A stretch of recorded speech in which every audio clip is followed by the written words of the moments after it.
Chers croyants, chères croyantes, le prophète alayhi salatu wassalam nous a donné un hadith dans lequel il y a beaucoup d'actes faciles, difficiles à faire, difficiles à accomplir. Il nous a dit celui qui fait la prière de l'aube dans un groupe, puis reste assis à faire le dhikr, le rappel du Seigneur, jusqu'à le lever du soleil, puis fait 2 inclinaisons, il aura la récompense d'un pèlerinage et d'une umrah parfaite.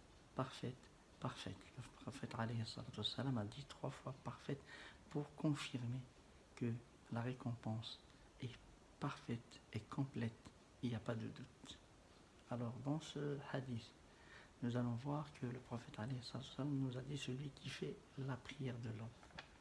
Et pour la faire, il faut avoir la décision préalable avant de dormir, de se réveiller. Malheureusement, beaucoup de gens, ils ne réfléchissent qu'à se lever et aller travailler. Et ils oublient ce grand rendez-vous avec Allah subhanahu wa ta'ala. La prière de l'aube, qui est une distinction, qui est une prière bien valorisée par le prophète alayhi salatu wassalam, qui nous a dit les 2 inclinaisons de l'aube sont mieux que toutes les richesses de ce bas monde. Que le prophète nous a dit que celui qui est régulier dans sa prière dans une mosquée, il y a des anges qui le connaissent, ils connaissent son endroit. Lorsqu'il vient, ils sont contents de le voir. Lorsqu'il est absent, ils essayent d'avoir de ses nouvelles. Et lorsqu'il est malade, ils lui rendent visite. Et lorsqu'il est dans des difficultés, ils invoquent Allah subhanahu wa ta'ala pour lui faciliter et lui résoudre ses problèmes. C'est pour ça qu'on les appelle les bien-aimés des anges. Et puis surtout la prière du vendredi, il y a un hadith exceptionnel que beaucoup de gens connaissent mais ne le font pas malheureusement. C'est lui qui fait la grande ablution et qui va à la mosquée très tôt et marche.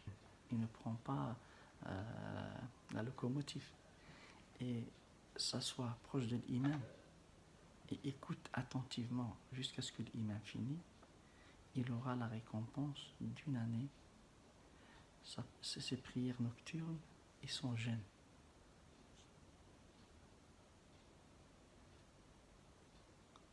Quel grand honneur pour ces gens-là. Et dans un hadith, avec chaque pas vers la mosquée. Et puis le prophète alayhi salatu wassalam nous a démontré, il nous a affirmé que les pas vers la mosquée, chaque pas vers la mosquée t'élève d'un degré, te donne une récompense et t'efface un péché. Que Dieu fait en sorte qu'on soit parmi les gens qui aiment la mosquée. Et puis, si dans cette période les mosquées sont fermées, et c'est logique pour ce grand risque sur les vies humaines, il faut que nos cœurs soient accrochés, ont le désir de revenir dans le plus bref délai vers les mosquées, parce qu'on ne peut pas vivre sans ces mosquées, sans les demeures du Seigneur. Et d'ailleurs, le prophète alayhi salatu wassalam nous a parlé des 7 catégories de personnes qui seront sous l'ombre de Dieu lorsqu'il n'y a de l'ombre que celui du Seigneur. Et parmi ces catégories de personnes, un homme dont le cœur est accroché, ou bien est très amoureux de la mosquée. Allahumma ja'alna min rijali al-masajid. Donc Allah subhanahu wa ta'ala les a distingués des masculins. Fi buyutin, dans des demeures. Adhina Allahu an turfa, Dieu a autorisé qu'ils élèvent. Buyutin adhina Allahu an turfa.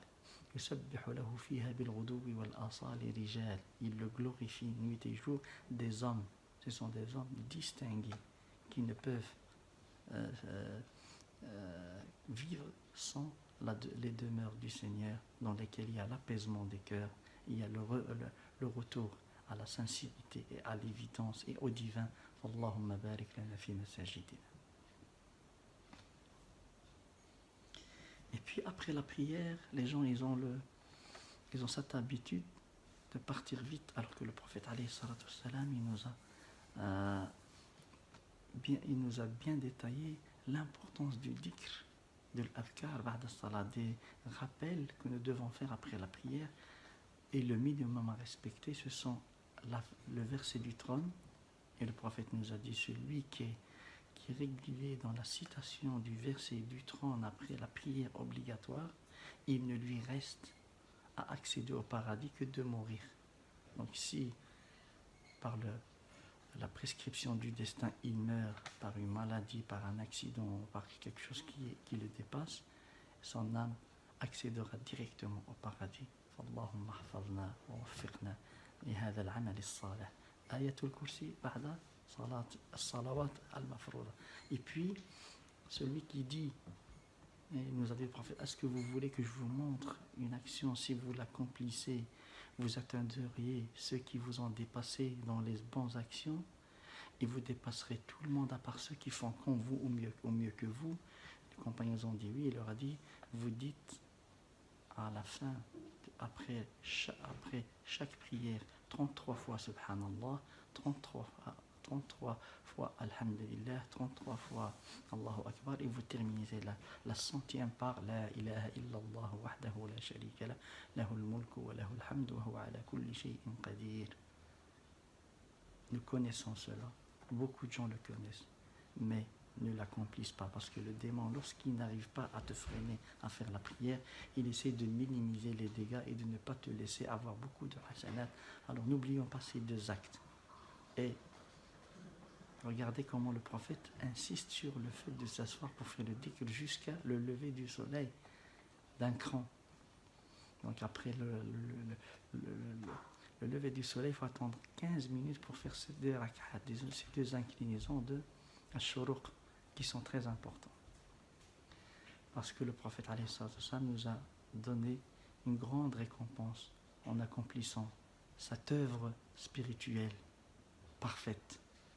Donc, il fait le dhikr, il lit le Coran, et puis à le lever du soleil, il faut le tasbih, subhanallah wa bihamdi, parce que Dieu dit, il glorifie, et il loue et glorifie ton Seigneur au lever du soleil et au coucher du soleil. Tu fais cela et puis tu restes dans le dhikr jusqu'à ce que le soleil se lève un petit peu après un shuruq d'un quart d'heure, et puis tu fais les deux inclinaisons de shuruq. Le prophète alayhi salatu wassalam t'a dit, tu as la récompense d'un pèlerinage et d'une umrah parfaite, oh mon Seigneur. Permets-nous au moins quelquefois de le faire avant de mourir. Allahumma wafiqna لهذا العمل الرائع إن شاء الله والحمد لله رب العالمين.